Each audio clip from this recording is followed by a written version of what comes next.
Hey there, Doug again from Gone Feral. This time we'll be talking about getting you set up with a practice bow drill kit. Now you'll have a lot of opportunity down the road to experiment with a variety of materials that are native to your area. But I think it's important to start out with a kit that you're going to have success with. You should be practicing form and technique in the beginning, and once you get those down with a good kit, you can branch out and try a lot of different materials and combinations.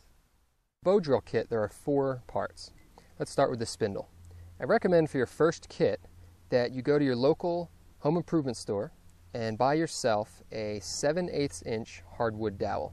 They often come in 3 or 4 foot lengths, but I think 7/8 is a good diameter to start with. A little larger or smaller is not that big a deal. You often hear people say choose a spindle of diameter that's about the same as your thumb, but 7/8 inch for a spindle is a good place to start. Now you need to sharpen the top and bottom of that. The bottom we want to be a fairly shallow conical shape. So I'm going to simply carve off the ends of my stick there. You could, if you were at home, you could certainly put this on a sander, carving a fairly flat cone in towards the center. Now to finish that off, I take that to a rough stone. You could go to the curb out in front of your house or the driveway and drag it to further curve that down. It doesn't need to be a sharp point, but something about that size. The other end, which will be the top, we want a slightly longer taper, so over maybe about 2 inches. We'll do the same thing. This will be the end of the spindle that comes in contact with the handhold. So we want to minimize the amount of surface area that comes in contact with the handhold and thereby minimize friction. So I'm going to carve that a little more.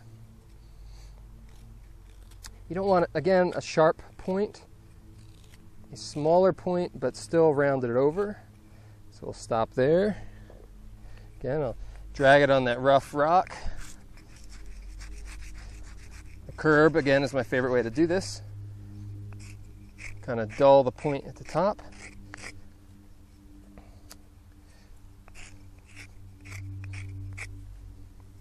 That's not bad. All right, so there's the spindle. Next, let's try the handhold. This is just a chunk of hard wood. You want to choose a wood that is harder than, or a material that is harder than your spindle. Okay. There we go. We'll start with that. Now this could be really almost anything. You want it to fit in your hand. You want it to be dense. You have access to a piece of bone or antler or a rock with a divot in it. Any of those things. In this case, a piece of hard wood. I believe this is elm. I'll start with that. It'll fit in the palm of my hand. I'm going to take my knife and in the center here, very carefully, avoid stabbing myself. I'm going to make just a small divot.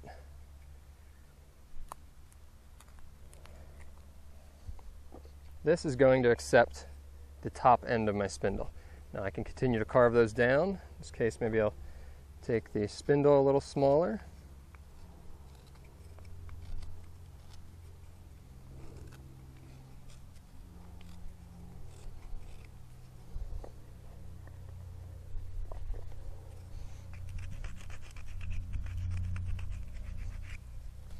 Okay, good to go there.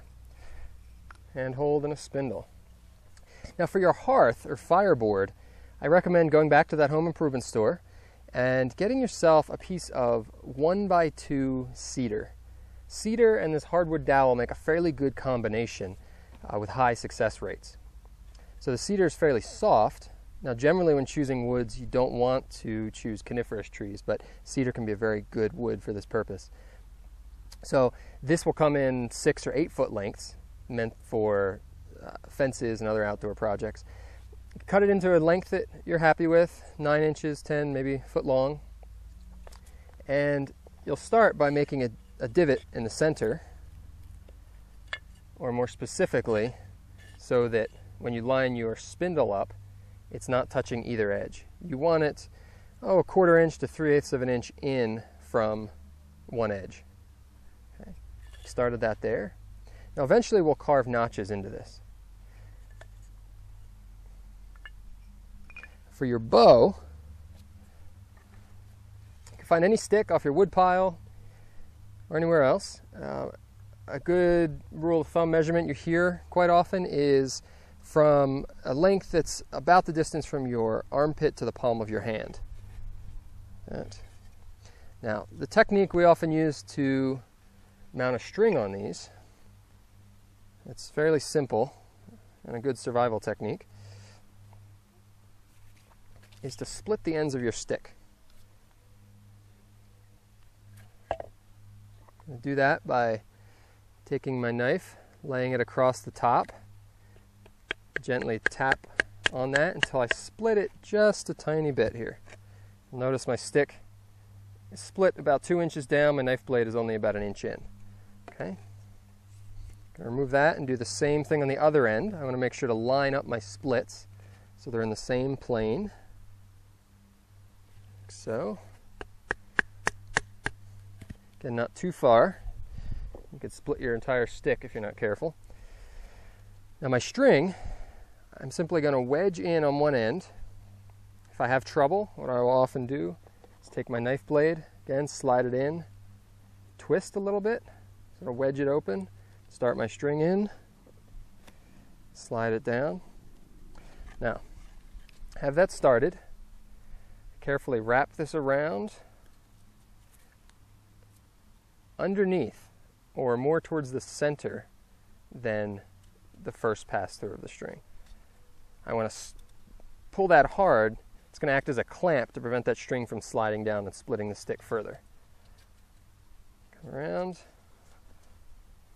pull that in tight, it locks it in there. So that's one end. Now when setting up my spindle for the first time, I'm going to give this one wrap. I'm going to keep this taut so I come down the other end, and again I'm going to wedge that in the stick. So I'll mark where that needs to go. Wedge that open once again with my knife.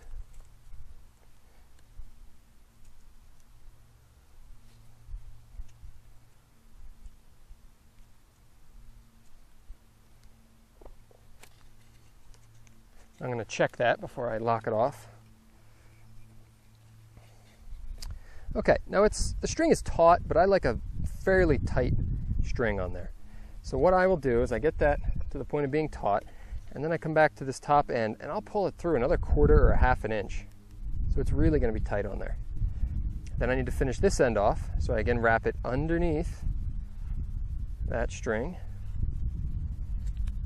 Come around, pull it in, wedge it down, maybe finish it off with another one. There you go. And we have a pretty good locked-in spindle on the bow. Now when using your practice kit for the first time, the first thing you need to do is burn in your socket, and then you'll carve a notch. At the top of the spindle, between the spindle and the handhold, I like to put a bit of soap. You could also use things like animal fat, some other type of grease. You really want to minimize and cut down the friction at the top of the spindle between that and the handhold. At the bottom, we want to maximize the friction, so we don't want anything to happen on there. I'm going to take that flat conical bottom of the spindle that we created, sit it in the divot we made with the knife, set up as we do with the bow drill, and just slowly start to run this back and forth. And the first time you do this without carving the notch, you're not going to go for a fire. We're doing what's called burning the socket in, where the spindle and the fireboard are